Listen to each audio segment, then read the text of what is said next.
Welcome to 2.3, page 3, and we're going to start off talking about the remainder theorem. So just to go back to the front page where I didn't give you many notes to take. The remainder theorem, part 1. In summary, the remainder are, so when we synthetically divide, what we end up with here is the remainder obtained in synthetic division of a polynomial f of x by x minus k. Provides the following information. The remainder r gives the value of f at x equals k. So for instance, if I want to find g of 2 here on number 44, all I need to do is synthetically divide 2 through this, and my remainder is what g of 2 is. Now, to be perfectly honest, in the age of graphing calculators, this isn't necessarily something we would probably do often. It had its value at a time, but you would see there are times when actually it is applicable in this new age that we're in. So anyway, I've eliminated D and D from the notes, and you can cross off D from the homework as well. I think you'll get the point by the time we get through 3 of these. So for A, I'm going to synthetically divide 2 into, and I'm going to make sure that we don't have any holes here.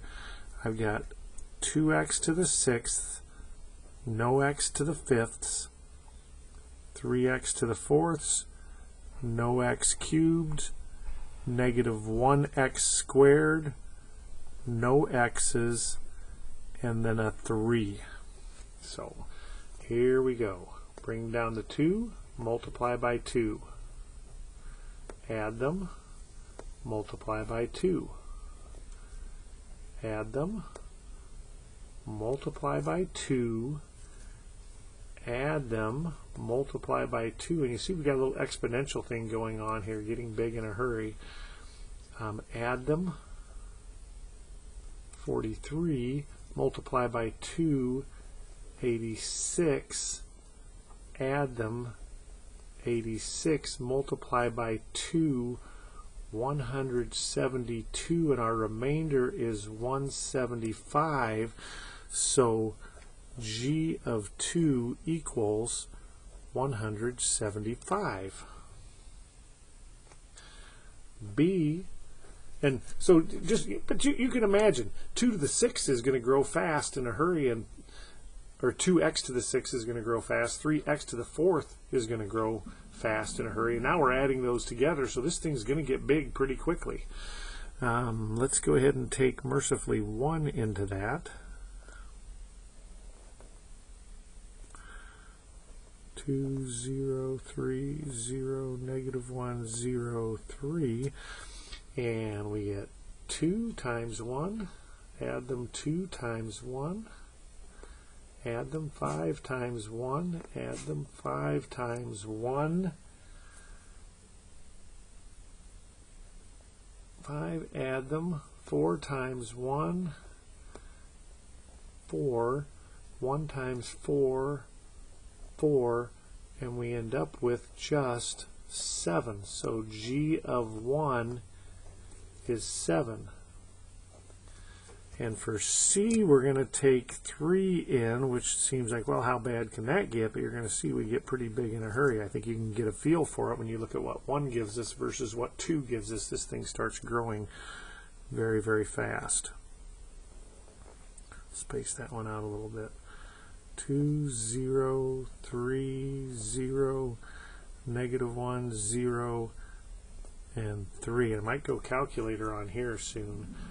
Let's see, we get 2, multiply 6, add 6, 18, 21, 63, add them 63, 189, add them 187. I suppose I could do that in my head if I felt the need.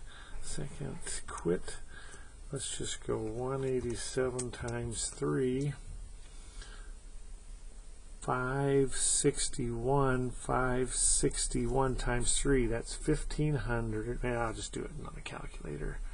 561 times 3, 1683, and we end up with, add them, 1686. So G of 3 is 1686. So again, you can follow that same pattern, just solve 3 of those. You will certainly get the gist of it. I'm going to be dealing with a little bit more friendly numbers here, I believe. So 47 to 52, use synthetic division to show that x is a solution. So -6 would make this be 0. I'm going to synthetically divide and use the remainder theorem here. So -6 goes into 1x cubed, no x squareds, -31x's, and 30, and I am expecting to get 0 down here. We get 1 multiply -6, add -6, multiply +36, 5 multiply -30, and sure enough 0. So what this means at this stage, and this is pretty vital for us, what this means at this stage is that x plus 6, making -6 the MIVOX, is a factor of this. And if I take x plus 6 times 1x squared minus 6x's plus 5, that's the other factor. This times this superfoiled would give us that. And it wouldn't be a bad time if you're taking a quiz or test to check that. But I believe we're in good shape here. And then it says, and use the result to factor the polynomial completely. Well, let's see. So let's set this equal to 0. This would be x plus 6. If this factors again, it's going to be x times x. Factors of 5 that add up to -6, -5, -1, and solve. List all the zeros. X equals -6, 5, and 1. Not too bad. And 50. Let's take 1/3 into, doesn't look like we have any holes here, 60x cubes, -89x squareds, +41x's, and -6, and we are fully expecting to get 0 here, and if we don't, we're going to double check it. So we get 60 times 1/3, 20, -69 times 1/3, -23, -18, or +18, excuse me, 41 beats 23, 18 times 1/3, +6, and we do get 0.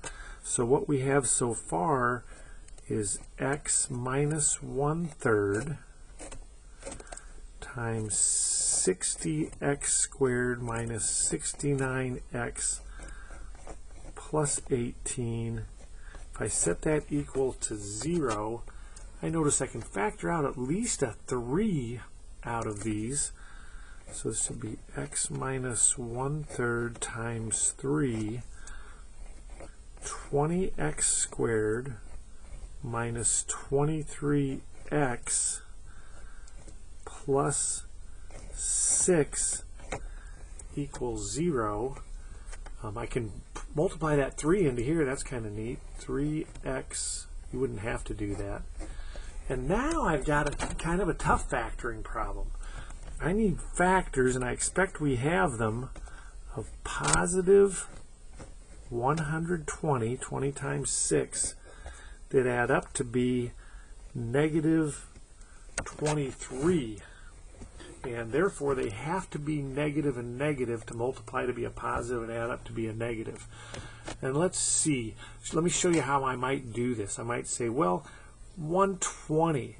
I could use negative 12 and negative 10 to get to 120. And that gets me to negative 23. I'm pretty close. At that stage, I'm pretty darn close to a good answer. So I want to stick around negative 12 and negative 10. So this is kind of sneaky. We might talk about some of this in class, and perhaps we already have by this point. I'm going to just borrow factors here and stick close. So I'm going to ask myself, can I get, with a factor of 12 and a factor of 10, can I get 9? Well, I can get a 3 from here, but I can't get a 3 from there. Can I get 8? If I steal a 4 from here and a 2 from there, I can get 8. Now, if I steal a 4 and a 2 to get the 8, I'm left with a 3 and a 5 for 15. And that does equal negative 23. That does not. So my magic numbers are negative 15 and negative 8 in the factoring. Wow. 3x minus 1. So it does factor, and I'm going to set my outside product to be, I'm just going to choose the negative 8, the smaller. There's really no big preference. How can I get a negative 8 with 20 and 6? Well, I could get 4 here, 2 there. So if I go 4x, 2, 4x times negative 2 gives me the minus 8x's. First times first, 4x times 5x, last times last, minus 2 times minus 3. There's my missing minus 15. Ooh, little factoring lesson there. There's a lot going on. Might be worth taking another look at that one. And then that gives us solutions of x equals add 1, divide 3, add 3, divide 4, add 2, divide 5. There's our zeros. Almost magical. So, short video. Assignment should not take too long. Perhaps you're going to run into some factoring challenges on 49. Let me know what I can help with.